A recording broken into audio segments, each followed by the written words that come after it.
นอนอยู่ขั้นแท้นี่ฮักเงินเท่าใด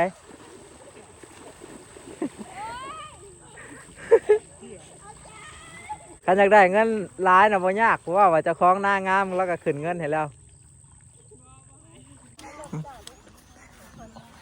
เมื่อนี้มาส่งน้องๆก่อนพี่น้องเพื่อนมาดำนาซอย ขอบใจเด้อขอบใจหลายโบกมือใส่กล่องให้แน่ ไอ้ขึ้นรถเลยเสียเอารถแล้วเอาทางลงให้อ่านนะกล่องอันนี้ลงให้อ่านนะไม่จะพูดน้อยๆเก่งหน่อยมาพริกขี้หนู หน่อยแต่ว่าเพชรมาพริกขี้หนู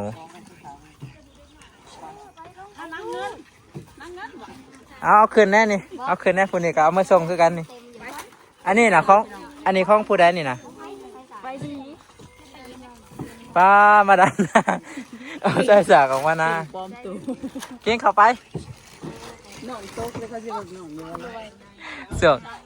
ส่วงเวลาที่ม่วนที่สุดก็คือส่วงเวลาเมื่อนี่แหละไม่ทำนารับจ้างแม่นอยู่บ่ส่วงเมื่อนี่ม่วนที่สุดส่วงมานี่แบบอุกอ่างอยู่จักสิพ่อหน้าแบบใดหน้าเฮาก็แข็งแต่อยู่พี่น้องแต่ว่าน้องๆเขาเจาะก็ดำไวบอกเพิ่นว่าโมได้แข็งกับดำห่างๆไปเมื่อบัดนี้โอ้ยมีแต่ผู้เก่งๆเด็กหน่อยกัน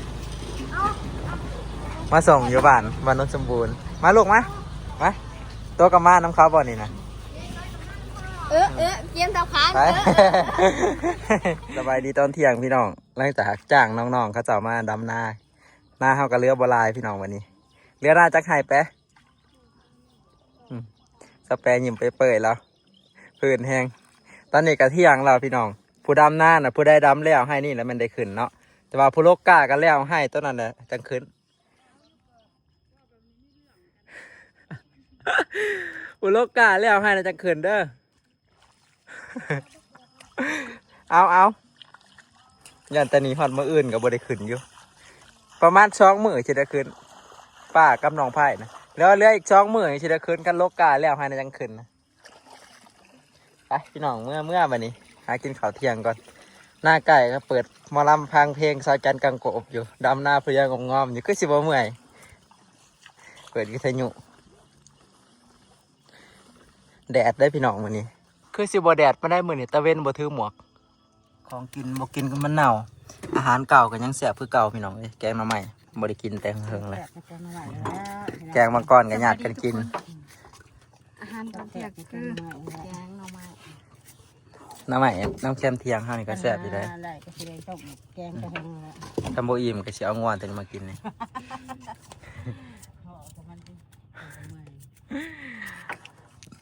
เปิดเพลงป้าไว้แล้วมันบ่ถึกใจมันมันซ่อนตู้ลง ทั้งตู้ทั้งโทรศัพท์นำหน้ากับไก่สิแล้วเลยพี่น้องครับไก่ซื่อๆได้ยังบ่ทันนั้นแล้วมันห่อนแดดมือสิแล้วมันแห้งก็แดดแห้งอันนี้รอมื้อเช้านี่เบิ่งครึมๆมื้อวานนี่ขึ้นกินข้าวตอนเที่ยงครึมฝนตกบัดลงแดด มันเฮ็ดใส่เฮาเอาผักยังมากินกับอาหารเที่ยงมื้อนี้มีอันลาบปลาตองกับแกงหน่อไม้พี่น้องแกงหน่อไม้ใส่กับเห็ดปวกก็เริ่มหิวมันแล้วได้ห้ามบ่ได้กินโดนเลยตอนแรกน่ะเบื่อ วันนี้เริ่มอยากอีกแล้ววันนี้เห็ดปวกเอื้อยนี่ความมันยังงามเนาะเป็นน้ำตู้เย็นอันนี้คือปลาตอง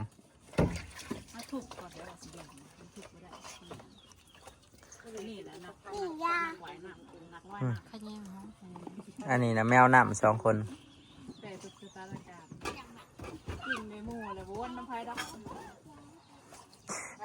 ลูกสาวจะคือพอใจเนาะเปื่อยแล้วปะคือเก่าดีพี่น้องเป็นน้ำตู้เนาะยังแซ่บคือเก่าบ่เป็นน้ำตู้ หวานเลย แกงสลัดไม้แซ่บอยู่จ้ะคักก็เห็นทำหน่อยเลยพี่น้องคนดำหน้าสิแล้วสิได้ไปซิดเว้นแล้วหน่อยยังเหลือไห่เดียวพี่น้องก็อยู่นี่นะแต่ว่าหน้าบ้านยังอยู่หา6 ไห่พี่น้องเอาใส่เบิดก่อนเอาใส่เบิดเนาะฝ นก็สิตกพอฝนเลยหาห้องกระเลึงกระเลึง น้ำแข็ง ตะร้อยกับตามมาจะติดพี่น้องดำนากินจิแล้วพร้อมกัน ว่า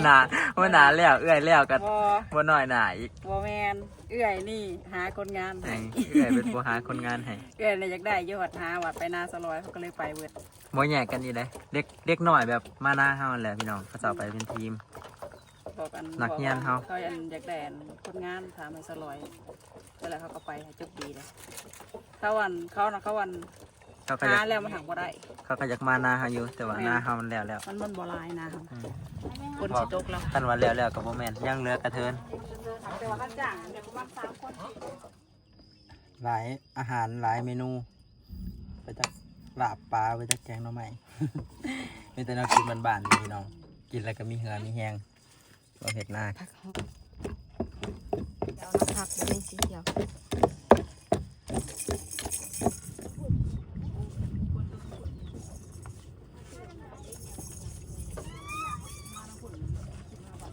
คนกับชิตกห้ามหัวพี่น้องเลยนี่คือลูกซีนนี่เนาะ เนื้อปลาแบบเด้งดึงแน่นอน สุกแล้วพี่น้องมันพอประแดกสิ เติมประเด ล ก วกก่อน พดคือกันเลยสองหมอนี่ดินออกเลย แต่ผู้ลูกบำลูกบำคนตกครับตกมันหน้าก็สลอยยันแล้ว คือเนื้อลูกชิ้น มันอยากเลี้ยงเนาะเหมือนจากว่าน้ำยานางครับ อืม ตอนนั้นจะคือสินซาลาเปา จังเลย นักเรียน2 คนจะคิดไปทางใด ไปที่เดียวนะ เงินกับต้นสมเสียว ปลาคอมสีเขียว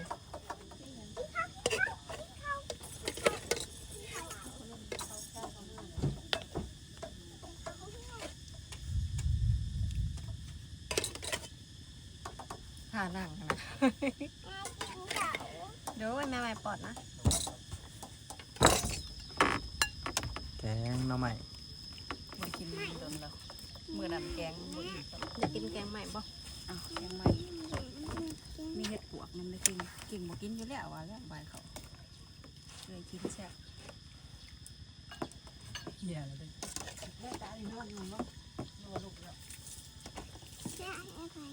กินบ่เป็นสัมกิน ลมพักกระแยงใหม่ อันนี้ใ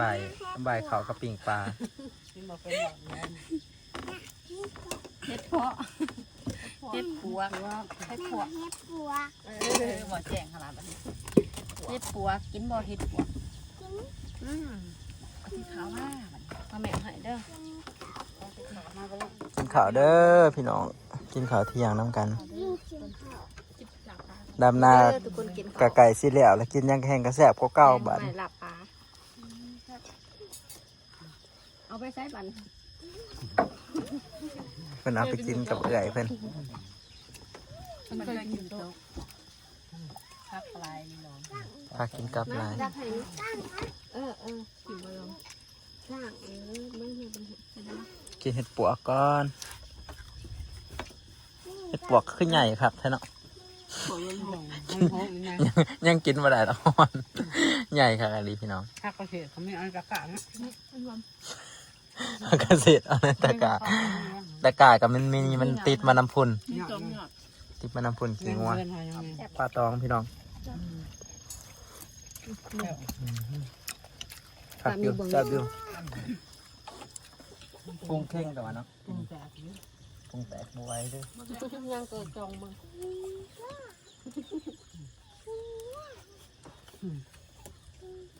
อ๋อมีหอมกระถิ่นเล็กหน่อยมาดำนาว่านี่เขาบอกโอ้ยม่วนอันนี้ไปหน้าคนดังเขาบอกหยอกเลยเอาเขากล้องพอเดี๋ยวบัดตอนถ่ายนะปุ๊บไม่ยั่วแต่หลอกอายอยู่เขาไปเบิ่งตะคอง ปลากระหนิเนาะเขาบริปาก คนละบ้านยังหมดสนิทเลย แล้วเมื่อเราเขาบอก เขาไปงานอยู่บ้านน้ำมกเกียนอีกไปเป็นงานของห้องซีใหญ่เขาเด้เขาเห็ดหน้าเด็ปีละ1,000 สอบเขาจ้างมันมา2 แทน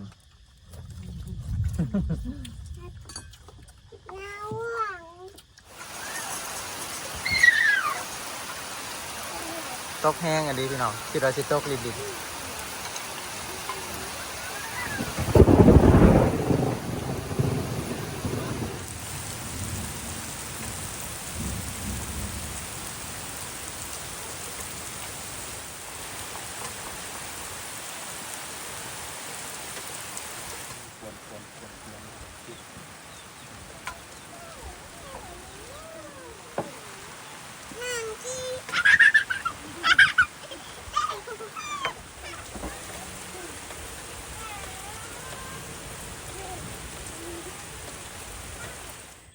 หลังจากกินข้าวแล้วพี่น้องลงมาดำนายังมาแรงอัปเดตเบิ่ง สภาพไฮนายังมาแรงยังเหลือหน้าอยู่2 ไห่พี่น้อง2 ไห่ใหญ่แล้วก็3 ไห่น้อยตัวนี้กันสิว่าแบบเป็นแปลนกันเลย3 ไห่กับตะกร้าแต่ว่าตัวนี้สิหวานเขากำ3 ไห่เสียเขากำหวานยังสิเห็ดหน้าหวานอยู่ หวานเอาเขากำเพื่อว่าสิไว้เห็ดข้าวต้มข้าวนมแบบส่วงน้ำแรงกันละ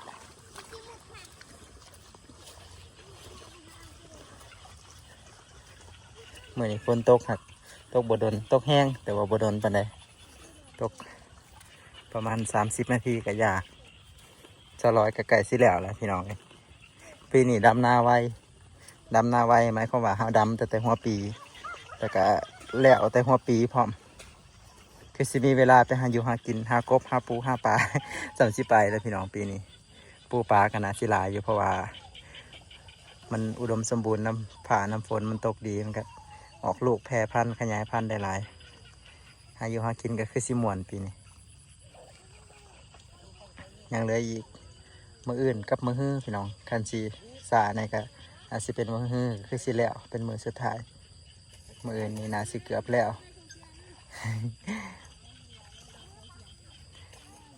มื้อนี้แบ่งทีมกันได้ทีมเอื้อยทีมสแปรแล้วก็แม่นังกิ่งเนี่ยมันลกก้าตอนนี้เนี่ยสิหอด6 โมงแล้วพี่น้องเหลืออีก15 นาทีหอด6 โมงแต่ว่าตะเวนเนี่ยยัง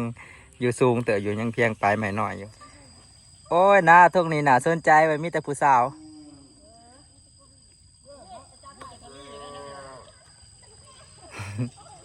มาเบิ่งหน้าซอลอยพี่น้องวันนี้ซอลอยจังคนดำนามาทำหน่อยคือสิบเมื่อยดอกมีแต่ผู้สาวเบิดได้พี่น้องมีแต่รุ่น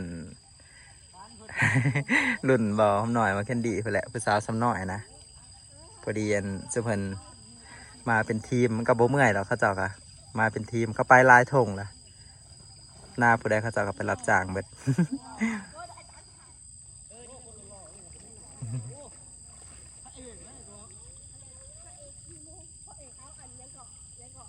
เจ้าของนาเด็กหน่อยก็นักเฮียนเน่านี่แหละพี่น้องนักเฮียนสันม.3 ม.4 เขาเจ้าก็ดำให้ดำนาเขาเจ้าก็ดูมันแหละออกมาหาเงินหาคำส่งมันบุหันได้ดำนาเจ้าของนะ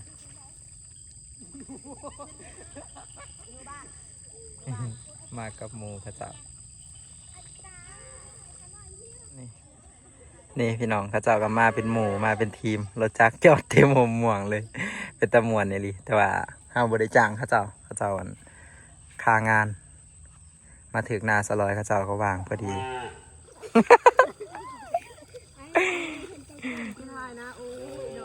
ลูกสลอยร้ายขนาดมือนี้ดำห่างๆรถดำห่างๆแล้วมองนี่เขาก็พาขึ้นแล้วฮะว่านเนาะรถ ม่วนเนี่ยมีแต่เด็กน้อยเขาเจ้ากันแบบมาเป็นหมู่ให้เขาเจ้าแยกกันเขาเจ้าก็บ่แยกเขาว่าอยู่น้ำกัน แยกบ่ได้ไปเป็นทีมมันจังม่วนเขาแยกนี่เมื่อยรถเงียนหากันรถแนมหากันดำไวขนาดดำไวนั่นนี่เจ้าของหน้าสิให้พระเจ้าว่าเจ้าของหน้าสิให้มื้อละ400พระเจ้าดำไวให้มื้อนี่น่ะ400มื้ออื่นบ่ต้องเอาบ่ โอ้ยว่าหยอกข้าเจ้าซื่อๆแล้ว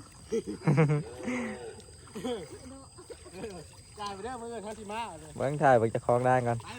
จะคล้องหน้ากันยิ้มไปเปื่อยแล้วเพิ่นสิแล้วเลยจะคล้องหน้ากันสิแล้วแล้วยิ้มไปเปื่อยแล้วฮะเบิ้งลิดกระทะตีน้ำผู้สาวมีบ่ลิดสติ๊ก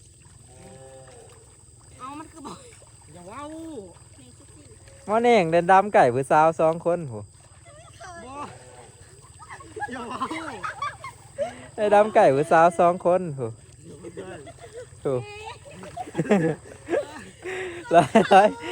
ร้อยเคินร้อยไอ้ดำไก่ผู้สาว2 คนมันก็ม่วนแล้วมันหลายเทื่อแล้ว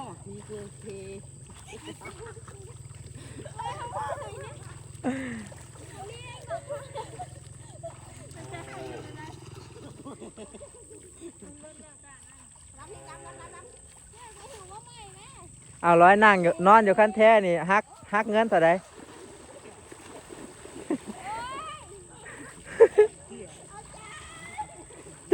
จักสิให้เมื่อยนั่นได้เนาะเล่นไล่หยอกกันอยู่นี่แหละพี่น้องเอ้ยยังเป็นวัยรุ่นยังเป็นเด็กน้อยสำนีพอดีมวนกระจอกอะตะมวนนี่เมื่อยอยุ่เม่นเมื่อยอยุ ยังเมื่อยคือเก่าบ่อย่าต่อไปหลายคนมันบ่เมื่อย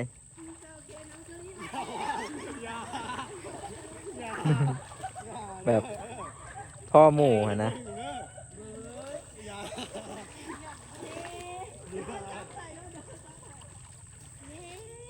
ก็อยากได้เงินล้านนะโมยากว่าเจ้าของหน้างามเขาก็ขึ้นเงินให้เรา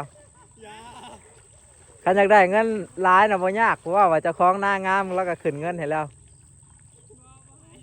เขาว่ายอมบอกเอาเงินดีกว่าเขาว่าหันหน้าเนี่ยกลัวเอาไหมบ๊ายบายเน่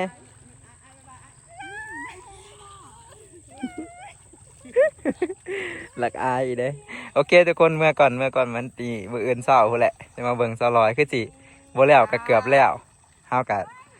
สิไปดำต่อให้หน้าตัวเฮาที่ยังเหลือหั่นแหละกันยังสิได้มาซอยเพิ่นอยู่ดอกคันเพิ่นบ่แล้วก็ซอลอย เพิ่นก็ยังบ่หลายปานใด